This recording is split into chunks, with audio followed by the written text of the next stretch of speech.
북한의 그 열악한 인권을 얘기할 때 그 자주 등장하는 대표적인 곳이 있습니다. 아오지 탄광 말이죠.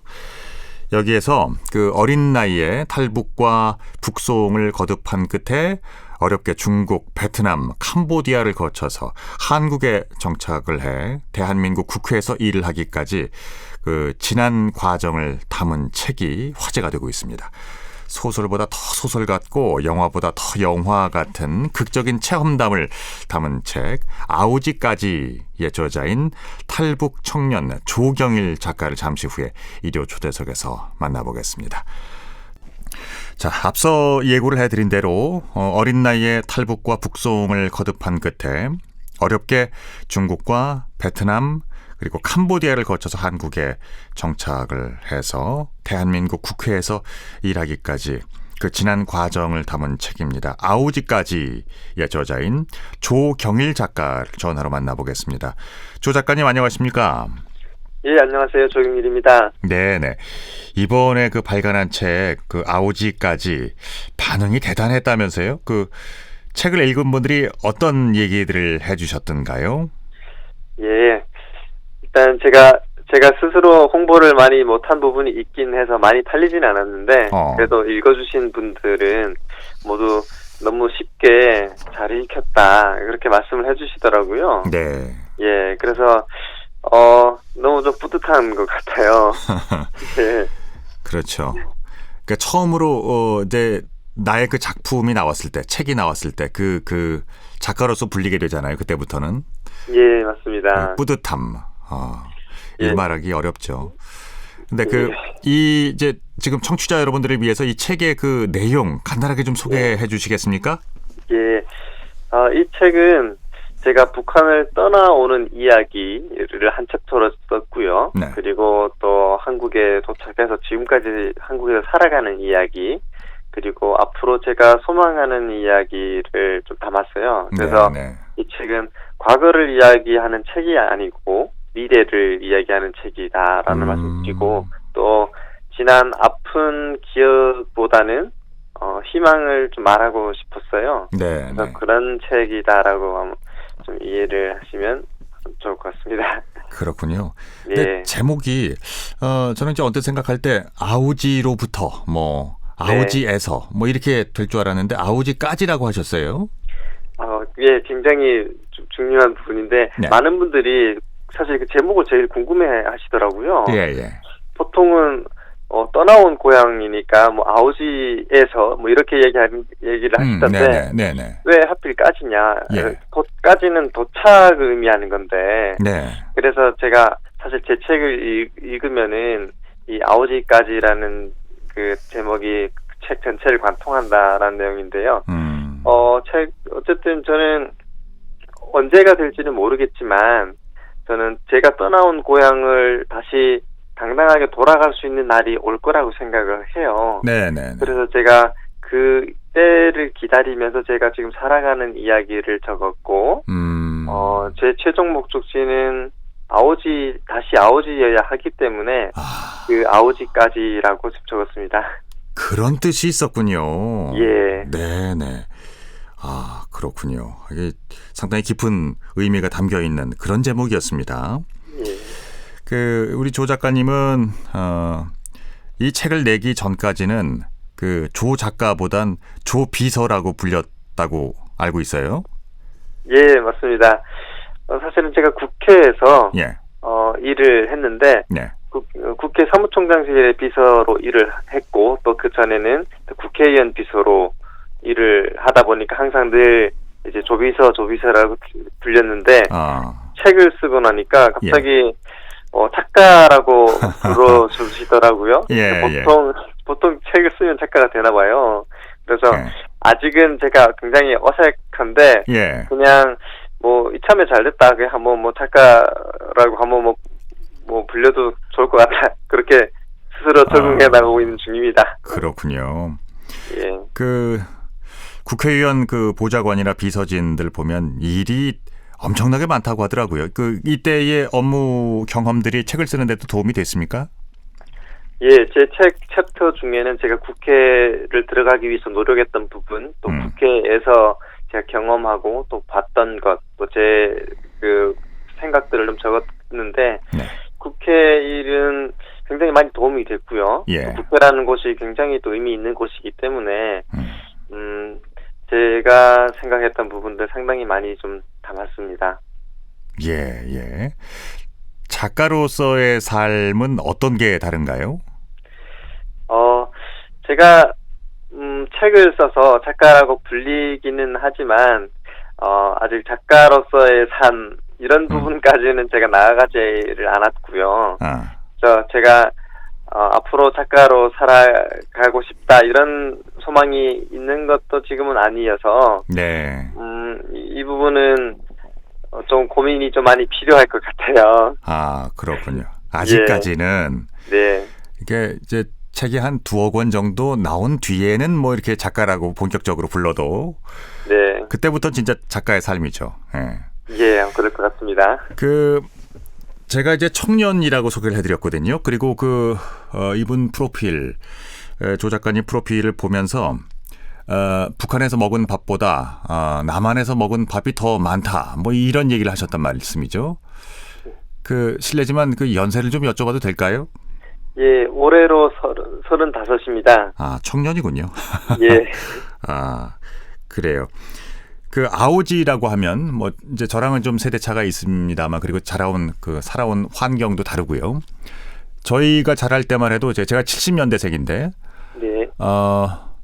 북한에선 잘못하면 아오지 탄광 간다고 그게 어디서 유래된지는 모르겠는데 그런 얘기를 많이 들었어요. 네네. 그러니까 그런 이미지예요. 아오지 하면 굉장히 열악하고 어떤 형벌을 받는 사람들이 가는 곳, 뭐 이렇게 무시무시한 곳, 네. 뭐 이런 곳으로 이제 이미지가 있거든요. 실제로 어떤 곳입니까? 예, 제가 한국에 딱 와서 예. 제 고향이 이제 아오지다라고 이야기를 하니까 사람들이 굉장히 좀 놀라면서 다들 제 고향을 잘 알더라고요. 예, 예. 그래서 제가 떠나온 아오지가 이렇게 유명한 곳이었나 이런 생각도 들면서 예. 근데 다들 이렇게 말씀을 하시는 게 아오지를 떠올리는 이미지가 예. 방금 말씀하셨던 것처럼 조금 잘못한 사람들을 보내는 곳, 네네. 조금 굉장히 험한 곳 이렇게 기억을 하시던데 저는 그런 내용들을 한국에 와서야 알게 됐습니다. 예, 북에서는 그런 이야기를 전혀 들어본 적이 없고, 네. 그래서 제가 한국에 와서 여러 사람들의 이야기를 조금 퍼즐 맞추듯이 좀 조합해서 해석해 보니까 예전에 예를 들면 국군 포로들. 국군 포로분들 그리고 조금 잘못하신 분들을 아오지 쪽으로 추방하기는 했었나 봐요. 예. 하지만 북에서는 자신이 어떤 사람이다라고 서로 알려주지를 않으니까 네. 굳이 뭐 공개하고 싶은 이 내용도 아니잖아요. 네네네. 예. 그래서 아마 그런 부분이 있지 않나라는 생각이 드는데, 근데 제가 할머니에게 들은 이야기인데 그럼 왜 아오지냐라고 했더니 사실은 아닐 수도 있는데 할머니 이야기로는 사람이 그때 너무 많이 와서 오지 마라. 그래서 아오지라는 지명이 됐다 이렇게 말씀하시더라고요. 그럴 예, 듯한데요. 사실인지는 모르겠습니다. 그러니까 사람들이 그곳을 찾을 만한 이유가 있었나 보죠. 거기 뭐 탄광이라면 보통 이제 석탄 이런 것들을 뜻하는데. 네, 맞습니다. 탄광도 있고 그곳에는 이제 좀 군산 복합체 같은 공장들도 여러 개 있습니다. 네, 그래서 거기에는 꽤 사람들이 좀 많이 있거든요. 오지 마라.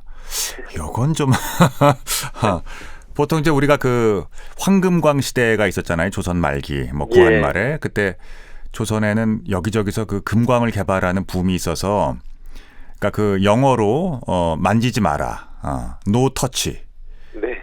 라고 있던 것이 이제 노다지의 근원이 됐다는, 요건 이제 정설에 가까운 얘기인데요. 예. 그런 비슷한, 나중에 한번 확인해 봐야겠습니다만. 내 고향 아오지는 그러면 어떤 추억이 있습니까? 어떤 이미지가 가장 먼저 떠올리시나요? 예. 지금 가끔씩 고향을 생각을 하면 저는 친구들과 놀던 게 가장 먼저 떠오릅니다. 네. 네, 친구들과 함께 고기잡이 다니고 또 조개잡이 다니고 이렇게 물놀이 하러 다닐 때 그런 기억들이 제일 많이 떠오르고요. 희망적인 기억들이죠.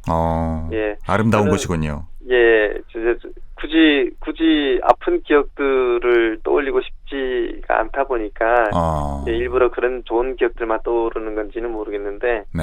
일단 제가 살던 그 고향 아오지는 굉장히 정적인 곳입니다. 예. 마치 시간이 멈춘 듯이 시간의 개념이 없는 듯이 그렇게 굉장히 조용한 겨우 소달구지 하나 둘 셋 이 정도 지나가는 네. 그런 곳이어서 뭐 그냥 그림의 화폭처럼 네. 네, 하지만 거기서는 모두 치열하게 살아가는 사람들 네. 네, 그런 사람들이 있는 그런 정도의 이미지가 가장 먼저 떠오릅니다. 이분 작가 맞네. 어쩌면 그렇게 그 어휘를 아름다운 어휘를 사용하십니다. 제가 듣기로는 아오지라는 곳이 어두운 기억도 꽤 있던 곳이더라고요. 그 90년대 네. 어려움을 겪던 그 고난의 행군 때 아사자가 많이 나온 곳으로도 돼 있고요. 네, 맞습니다. 그러면 이제 몇 년도에 들어오셨다고 했죠? 2000년대 초반이죠? 2004년에 한국에 왔습니다. 그럼 갓 한 20살 뭐 이렇게 넘어서. 네, 그때는 제가 16살이었습니다. 16살이군요. 그게. 예. 그 북한에서의 상당히 그 가치관이 이제 형성되는데 중요한 시기잖아요. 그렇죠. 10대 시절이. 네. 그 탈북한 계기는 어떤 것이었고 뭐 이런 것 좀 여쭤봐도 되죠? 예. 삶이 어떤 삶이었습니까? 네. 우선은 저는 3번 탈북을 하게 됐는데 네네. 가장 처음 탈북했을 때는 제가 2000년이니까 이제 12살 때입니다. 그때는 간단합니다. 엄마 손 잡고 네. 배고파서 탈북을 했고요. 네, 그래서 중국에서 한 2년 살다가 제가 북송 한번 당하고 다시 고향에 돌아와서 아빠와 살다가 그때 어머니가 먼저 한국에 와 계셨거든요. 네. 그래서 어머니가 브로커를 보내서 아들을 다시 찾은 거예요. 네. 찾아서 다시 오라고. 그때가 2004년이었고요. 예. 그때는 물론 그때도 여전히 배고프고 그 삶이 팍팍하긴 했지만 제가 한국에 오는 결정을 하게 된 것은 어머니가 제게 한국에 오면 공부를 할 수 있다. 대학교도 보내주겠다. 네. 그런 말씀을 하셨어요. 저는 공부에 대한 한이 늘 맺혀 있었기 때문에 예. 이 한국 사회라는 곳은 희망이 있다는 곳을 제가 알았거든요. 네. 예. 그래서 그 미래가 없는 곳에서 살기보다는 잠깐 아빠를 뒤로 하고 제가 미래가 있는 곳에 가서 꼭 성공해서 다시 돌아가겠다. 그게 나중에 그러면 아빠도 용서해 주실 거다. 네. 그렇게 약속을 하고 제가 뒤로 하고 온 거죠. 아버지와는 뜻하지 않게 이별을 했군요. 예, 그렇습니다. 예. 그때 그 대한민국의 그 남한의 어떤 상황이라든지 이런 것들을 알고 계셨다고 말씀하셨는데요. 어떤 경로를 통해 가지고 그렇게 그 정보가 유통이 되고 있나요? 북한에서? 예, 그때는 제가 알고 있었다는 게 한국 사회의 삶에 대해서가 아니고 제가 중국에서 2년 살았었기 때문에 제가 중국에서 느꼈던 것은 이곳이 천국이구나 이렇게 느꼈어요. 예. 그런데 중국은 대신 그 공안들을 피해서 다 숨어 다녀야 했기 때문에 안전이 보장되지 않았던 것이죠. 네네. 근데 한국은 안전이 보장이 되면서 중국보다도 더 천국이라는 거죠. 그래서 그곳에 가면 적어도 나는 이렇게 안전하겠구나. 네네. 이런 생각을 했던 거죠. 그 정도의 그 이미지였습니다. 한국은. 그랬군요. 예. 그러니까 이제 탈북을 해서 중국을 거쳐서 한국으로 들어오실 때까지 그 평탄치는 분명히 않았을 것 같은데요. 네. 그 북송도 당하시고. 예. 근데 요즘에는 북송을 뭐 국경 자체가 이제 봉쇄되긴 했습니다만 갈수록 그 처벌의 수위가 아주 강력해지고 있다고 들었거든요. 네, 맞습니다. 저는 중국에서 학교에서 수업하다가 저는 잡혔어요. 예, 손님이 왔다고 해서 나가 보니까 공안 경찰 중국 공안들이 왔더라고요. 그래서 수업 중에 그 길로 그대로 중국 노문에 있는 감옥에 이제 수감이 된 거죠. 네네. 그래서 한 38일 정도 수감되었다가 이제 고향 북한으로 돌아갔는데 어. 제가 그때는 나이가 어렸습니다. 한 14살 정도여서. 네. 그래서 저를 뭐 그렇게 뭐 정치범 수용소로 보내거나 그러지는 않았어요. 제가 뭐 특별히 뭐 정치적인 범죄를 이 범죄가 있었던 것도 아니고. 아닌데, 제가 그렇죠. 제가 뭐 기독교 활동을 뭐 열심히 한 것도 아니고 그런 종교적 활동을 또 미성년이고 하니까 저를 그냥 그 청소년 그 캠프 같은 그런 곳에 보냈다가 저를 보내주더라고요. 네. 예. 하지만 그 과정도 굉장히 별로 그렇게 기억하고 싶지 않은 그런 일들이 있었습니다. 고통의 네. 시간들이 있었군요. 네. 뭐 어린 나이에 참 여러 무슨 영화 같은 얘기 많이 겪으셨습니다. 한창 부모한테 사랑받으면서 보호하에 자랄 때 아니겠습니까? 그 탈북 과정에서 두렵진 않았어요? 제가 물을 굉장히 무서워합니다. 물에 대한 공포가 있는데 제가 두만강을 건널 때 굉장히 떨었대요. 기억이 안 나지만 엄마 품에 안겨서 어차피 그 새벽에 거의 굉장히 깊은 밤에 건너는 거기 때문에 네. 춥기도 하면서 비도 오고 하니까 제가 굉장히 떨었다고 하는데 기억은 안 나지만 굉장히 무섭긴 했었어요. 근데 제가 베트남을 거쳐서 캄보디아 오는 과정 전체가 전부 무슨 잘 포장된 도로를 걷는 일이 아니라 네. 산 넘고 들 넘고 뭐 골짜기나 강을 건너는 이런 일들이어서 굉장히 무서웠지만 네. 무섭다는 그 감정을 느낄 수가 없어요. 왜냐면 굉장히 긴장된 상태이기 때문에 네. 뭐 옆에서 나무가지가 제 팔을 스치고 지나가도 아프다는 생각, 무섭다는 생각 이런 것들은 느낄 겨를이 없어요. 무조건 긴장된 상태에서 앞을 보면서 걸어야 하기 때문에 그렇죠. 예, 목적지에 도착하고 나서야 이제 한숨 돌리는 거죠. 예, 그런 느낌이에요. 어떤 상황인지 어떤 느낌인지 이해할 것 같아요. 그러면은 그 베트남을 거쳐서 캄보디아 거쳐서 이렇게 오실 때 네. 그때도 위기를 한번 또 만났다고. 예. 일단 베트남에서 저희가 1팀, 2팀으로 나눴는데 제가 2팀이었거든요. 안내자가 있었군요, 분명히. 네. 예. 근데 먼저 떠난 팀이 전부 다 잡혀서 저희도 위기가 있었죠. 네. 근데 어떻게 해서 베트남에서 또 한번 탈출을 해서 네. 다시 떠났는데 그리고 저희가 캄보디아에 도착했는데 그런데 저희가 앞전에 잡혀서 일정도 지체가 되고 돈도 좀 더 들었는지 그 브로커가 저희 어머니에게 1만 달러를 더 달라 이렇게 얘기를 한 거예요. 근데 저희 어머니가 뭐 그렇게 돈이 있는 것도 아닌데 이미 거의 1만 달러 이상을 썼기 때문에 어렵다라고 하니까 그 브로커가 저희를 캄보디아 주재 북한 대사관에 저희를 넘겨버린 거예요. 그래서 그때 모든 게 끝났다고 생각했죠. 절망이었죠, 그때는. 예. 그냥 경찰이 아니라 북한 대사관이니까. 예. 예. 제가 한국에 어떻게 무사히 잘 도착해서 국정원에 이제 들어가니까. 예.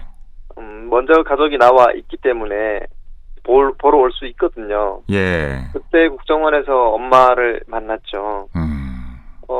엄마가 굉장히 그때에서야 안도의 한숨을 쉬는 겁니다. 네. 그동안은 또 어떤 사건이 터질지 모르니까 항상 조마조마했는데 드디어 더 이상 숨어 다닐 필요가 없는 곳 그곳에서 저를 만났으니까 그때는 좀 환하게 웃으셨어요. 예. 예. 저도 그랬고. 예. 어떻게 참 드라마 같은 이제 다 온 줄 알았는데 또 캄보디아에서 그 북한 영사관에 억류가 되고 또 여기서 풀려났던 거죠. 네. 극적으로. 그건 그렇게 이제 한국에 오셔가지고는 그러면 이제 하고 싶었던 공부 실컷 하셨어요? 예. 제가 1년 동안은 정말 공부만 열심히 했습니다. 네. 집과 도서관 학원, 집 도서관 학원을 반복하면서 1년 동안 아마 지금까지 기억으로도 가장 열심히 공부를 했던 시간인 것 같아요. 네. 예. 그래서 저 대학도 좋은 대학교를 나오셨네. 그래서 미국의 연수도 다녀오시고. 네. 예. 그래서 취직은 그 첫 직장은 어디였습니까? 첫 직장은 제가 대학원을 다닐 때 예. 대학원도 제가 정치학 공부를 했는데 대학원에서 연구소에서 연구원으로 일을 시작을 했습니다. 네. 예, 시작을 하고 다시 옮겨서 이제 정치 선거, 정치 컨설팅하는 민간 기업이거든요. 거기서 컨설팅 일을 하면서 이 선거 정치, 현실 정치를 간접적으로 이제 알아가는 그런 시간들이었던 것이죠. 그렇군요. 네, 그러고 나서 제가 국회로 본격적으로 들어간 겁니다. 예, 예. 그게 몇 년도인가요? 제가 국회로 들어간 건 2017년 12월입니다. 네, 네. 그때부터 제가 한 3년 정도 쭉 있었던 겁니다. 그렇군요. 자, 탈북민 이제 선배로서 지금 이제 그 후배들이 많이 생겨나고 있잖아요. 네. 한국 사회에 이제 들어오는 분들이 있습니다만, 그러니까 이분들에게 아니면 시행착오를 겪고 있는 그 탈북민 후배들에게 네. 해주고 싶으신 말씀이 있으세요? 우선은 다 각자 느끼는 부분이 아마 다를 겁니다. 한국에서도. 네. 누군가는 큰 기대를 하고 왔을 테고 또 누군가는 또 다른 그런 부분들이 있을 텐데 어쨌든 이 사회에서 가장 중요한 것은 개인의 노력이 가장 중요하더라고요. 네. 살아가면서 보니까 모두 치열하게 살아가는 사람들이 너무 많은 거예요. 예, 예. 그래서 이곳은 북한에 비하면 꿈을 펼칠 수 있는 기회가 있는 나라는 분명합니다. 제가 느꼈던 것이고 그래서 열심히 개인이 노력을 많이 하면은 참 중요하다는 생각이 들고 또 무엇보다 아직 저 같은 경우 또 우리 이미 한국에 도착해 있는 우리 후배들 같은 경우도 보면 어쩌면 운이 좋아서 일 수도 있어요. 아직도 여기에 오기 위해서 또 오다가 실패한 사람들이 무수히 많기 때문에 네네. 어쩌면 북한에 남아있는 고향 사람들에게 우리가 희망이 될 수도 있다고 생각을 해요. 예, 예. 그래서 고향을 좀 생각하면서 모두 함께 열심히 잘 살아갔으면 좋겠다. 그런 작은 소망이 좀 있습니다. 네. 네. 그리고 이젠 작가로서 네. 또 다른 뭐 이제 인생의 페이지를 열었잖아요. 앞으로 어떤 계획 갖고 계십니까? 예. 제가 책을 써서 이제 작가라고 불리기는 하지만, 네. 본격적으로 제 본업이 작가가 될지는 모르겠습니다. 이 작가라는 게, 글 쓴다는 일, 이런 것들이 쉬운 게 아니기 때문에, 저는 제가 늘 마음에 품었던, 이런 정치라는 정치에 대한 뜻이 있었기 때문에, 네네. 글은 썼지만, 또 정치라는 공간에서 제가 할 수 있는 역할이 있다고 생각을 해요. 하지만 그때가 언제가 될지는 네. 모르겠지만 그때가 왔을 때 제가 딱 붙잡을 수 있을 만큼 준비가 되어 있어야겠다라는 생각을 갖고 예. 지금 글도 쓰고 또 말을 하면서 지금 좀 한 걸음씩 좀 준비해 나가는 상황입니다. 언젠가는 또 이 조 의원님 뭐 이렇게 제가 또 호칭을 불러야 될지도 모르겠네요. 지금 그 탈북민 출신으로서 그 금배지를 다신 분들도 있잖아요. 지금 태영호 의원을 비롯해서. 예, 맞습니다. 예. 아직도 젊으시고 이제 책에서 이렇게 그 희망을 얘기했듯이 앞길에도 희망적인 일들이 많이 일어나기를 만나게 되기를 기원하겠습니다. 오늘 저 귀한 시간 내주셔서 감사합니다. 너무 초대해 주셔서 너무 감사드립니다. 예. 고맙습니다. 네, 감사합니다. 네. 오늘 일요 초대석에서는요, 최근에 아오지까지라는 책을 발간해서 화제가 되고 있는 탈북 청년 조경일 작가를 만나봤습니다.